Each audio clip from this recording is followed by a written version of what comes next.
Chapter 8. When he came down from the mountain, great crowds followed him.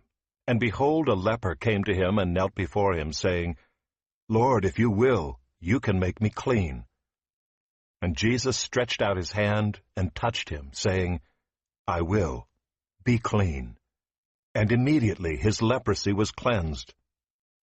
And Jesus said to him, See that you say nothing to anyone, but go, show yourself to the priest, and offer the gift that Moses commanded, for a proof to them.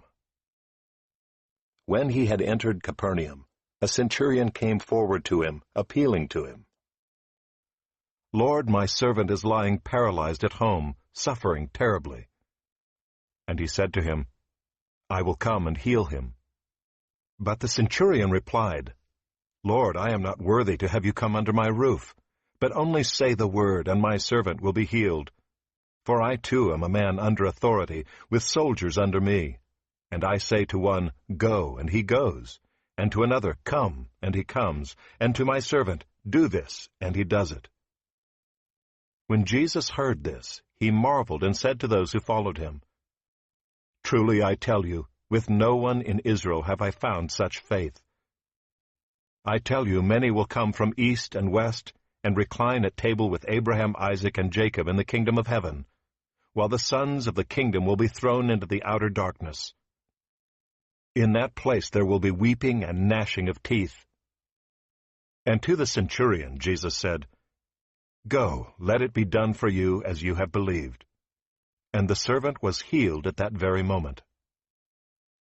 And when Jesus entered Peter's house, he saw his mother-in-law lying sick with a fever. He touched her hand, and the fever left her, and she rose and began to serve him. That evening they brought to him many who were oppressed by demons, and he cast out the spirits with a word, and healed all who were sick. This was to fulfill what was spoken by the prophet Isaiah. He took our illnesses and bore our diseases. Now when Jesus saw a crowd around him, he gave orders to go over to the other side. And a scribe came up and said to him, Teacher, I will follow you wherever you go. And Jesus said to him, Foxes have holes, and birds of the air have nests, but the Son of Man has nowhere to lay his head. Another of the disciples said to him, Lord, let me first go and bury my father. And Jesus said to him, Follow me, and leave the dead to bury their own dead. And when he got into the boat, his disciples followed him. And behold, there arose a great storm on the sea, so that the boat was being swamped by the waves. But he was asleep. And they went and woke him, saying, Save us, Lord, we are perishing. And he said to them, Why are you afraid, O you of little faith? Then he rose and rebuked the winds and the sea, and there was a great calm.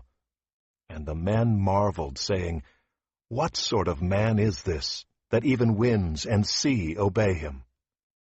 And when he came to the other side, to the country of the Gadarenes, 2 demon-possessed men met him, coming out of the tombs, so fierce that no one could pass that way. And behold, they cried out, What have you to do with us, O Son of God? Have you come here to torment us before the time? Now a herd of many pigs was feeding at some distance from them. And the demons begged him, saying, If you cast us out, send us away into the herd of pigs. And he said to them, Go. So they came out and went into the pigs, and behold, the whole herd rushed down the steep bank into the sea and drowned in the waters. The herdsmen fled, and going into the city they told everything, especially what had happened to the demon-possessed men. And behold, all the city came out to meet Jesus, and when they saw him, they begged him to leave their region.